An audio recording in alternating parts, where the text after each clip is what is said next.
back to the channel, and if you're new here, good to have you along. Now with social media, people always want to know about what you're up to, what you're doing, and often what you used to do. Well, today, something a bit different, I think a little bit special. This is my friend Lee J, who I grew up with. Not only that, we've worked with each other in various locations across the world. We've got up to various adventures over the years. A lot we can't talk about on camera. Definitely not. But listen, jump right back to the 1980s. And at the time, people were knocking around on the old crunchies, weren't they, across the fields? Yeah, 50cc crunchies. Things like that. 90s. Yep. Yeah. Then all of a sudden, from the US, came the invasion of the three-wheeler ATCs. And this was really before quad bikes, four-wheelers. And one of the most famous three-wheeler ATCs was the 250 Yamaha Tri-Z. Now, around 1985, over in the US, as I said, they'd launched the 250 Tri-Z, or Tri-Z, I suppose they called it there. And they were set to launch them in the UK. But because of various lawsuits and whatever, and people have been having accidents in the US, and you know the sort of culture they had there at the time of suing everybody, by the time the bikes hit the shores of the UK, ready to go out to the dealers, they banned them. Now, that doesn't mean that they couldn't sell them privately, does it? That's right, yeah. It was the dealers that weren't allowed to sell them. The dealers had instructions to remove the engine and cut the frame in half. Is that right? That's right, yeah.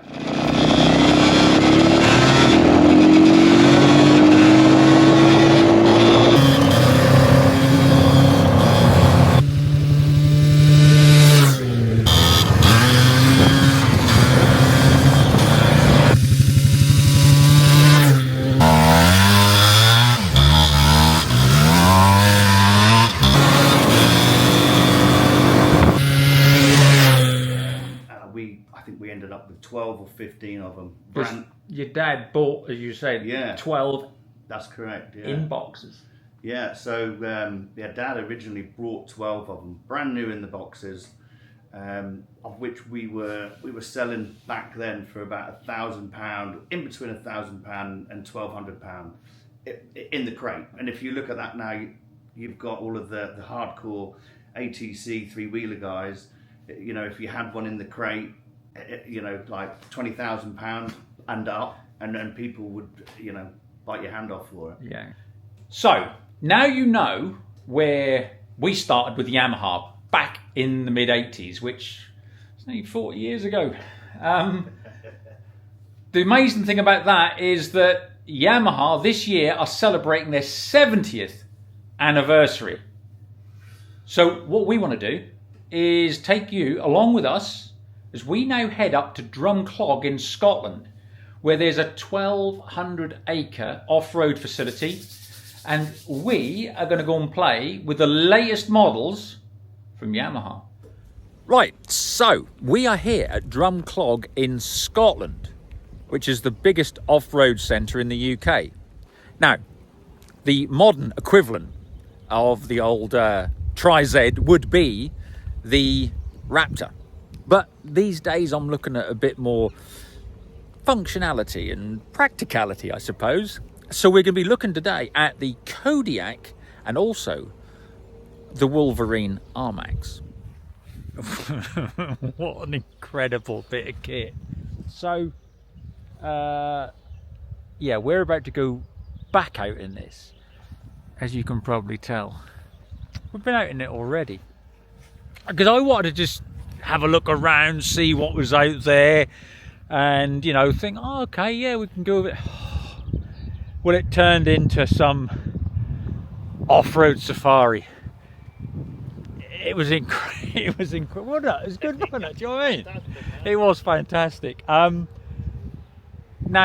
obviously, Lee and I have been in various parts of the world in various vehicles, so we know a bit about being off-road. We're not just like, oh yeah, I went up a rutty track the other day. Now, we've done a bit more than that over the years. However, this bit of kit, if you look at it, you think, yeah, I think I'd be fairly capable. That would be, you know, not a bad bit of stuff, really. Oh, you know, I always say about, look, don't just take my word for it. Go and try one yourself. If anything I've ever told you before to go and try one of these, please just try one of these, because whatever you think it's capable of, it's capable of 10 times more. I don't know how they do it, seriously. I don't know how they've done it with this. Anyway, let's just go and give it a try.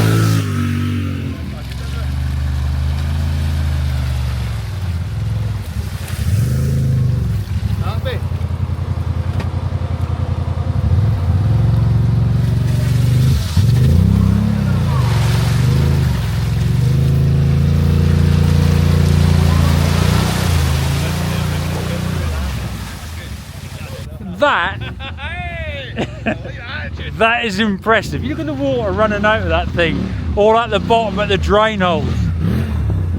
And you saw the front end just went in and in and in. And he just switches it over, puts the diff lock in, and it just seems to pulse out. So clever. That's the second time we've done that today, because the first time when I was in there in the front, and honestly the water came up over my boots, and I was like, what's going on here? And I saw how deep we were, and it just wouldn't move forward. And we looked at each other and went, I think we're stuck. He went, no, watch this. And it pulsed out. So impressive.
Now, you see, I think there's a massive potential for these on site.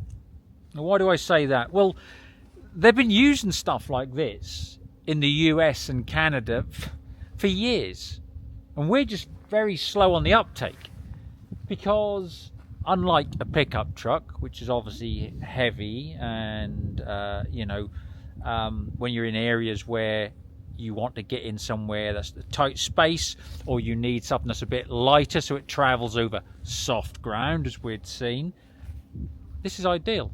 And you can get these not just in a 4-seat configuration, you can get them in 2 seats at the front, and then a little sort of load bed on the back. So you could stick like a small fuel cube on there for smaller machines when they're out in the middle of nowhere. You could stick some tools on the back, or you could just run people out to a machine and then come back. The point is that these are a lot more, as I said, nimble. They tread a lot more lightly. And of course, in this day and age, it's a lot better for the environment, because, as I said, they're not disturbing you know, the countryside and the ground around you. But like I said, I really think these could be a fantastic asset used in construction, forestry, and especially agriculture.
Now, both those bits of kit were phenomenal. I think your favourite is probably the Wolverine, wasn't it? Absolutely, the Wolverine, yeah. An awesome piece of kit. Suspension-wise, performance-wise, and it just really takes you by surprise off-road. Where it will actually go, it certainly surprised both of us, right? Yeah, I mean, this is the thing. I think this, for me, is when it got stuck. And as I said, we actually basically made it get stuck a couple of times, and it just comes out. We thought we were done, right? That first time. You know, when he said, "Oh, we radio someone," yeah, you better do that. And he put it in reverse. As I said, it came straight out. Just like that, doesn't it? Comes out really controlled. It's crazy, yeah. Yeah. Now, for me though, I'm going to say the highlight was actually the Kodiak, the quad bike. Now, I just thought, you know, we're going to look at the offering from Yamaha of the Kodiak. And I said this to you, didn't I? I said, yeah, well, we'll film it and, you know, we'll just do it. I was so surprised at how able it was, because I think it's a mixture of the weight, the balance and the power delivery. Yeah, they are nice bits of kit. Really are. You know, for a quad bike. And there's loads of quad bikes out there. And don't forget, Yamaha do bigger ones, a lot more powerful. I just think that Kodiak 450 was an incredible package, as I said, because of the weight and the power offering. It is just so controllable. I loved it, absolutely loved it. And that surprised me. The Wolverine was fantastic, but that's on a different level. So, like I said, it was fantastic for us to, you know, we'll go back to where we started with Yamaha, which, as I said, was 35 plus years ago. With the tri-seds. Scary. Yep. Oh, it is. It really is. Yeah. But, you know, then to be brought right up to date with the latest offerings from Yamaha and to try some wonderful equipment in a fantastic setting, it's brilliant. And more so, I think it was nice just to be a part of Yamaha's 70th anniversary, you know, because, as I said, for us, we've had a nearly 40-year relationship with them, and so yeah, it was really nice though, wasn't it? It was nice for us just to be able to go out and do something that was really enjoyable, wasn't it? That was the other nice thing, you know. Riding and driving them from 1985 upwards, you know, and to collecting them, you know, we've always had Yamahas. Lord Muck has always had Yamahas. To be asked and invited along to the Yamaha 70th anniversary to see their latest stuff, you know. It's just fantastic. It was. And like you say, the setting of Drum Clog, absolutely mind-blowing.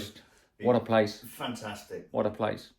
Anyway, like I said, I hope you enjoyed that half as much as we did, because if you did, that's fantastic, because we had a phenomenal time. Yeah. But anyway, like I say, I hope you enjoyed it. And we'll see you on the next one. Do well.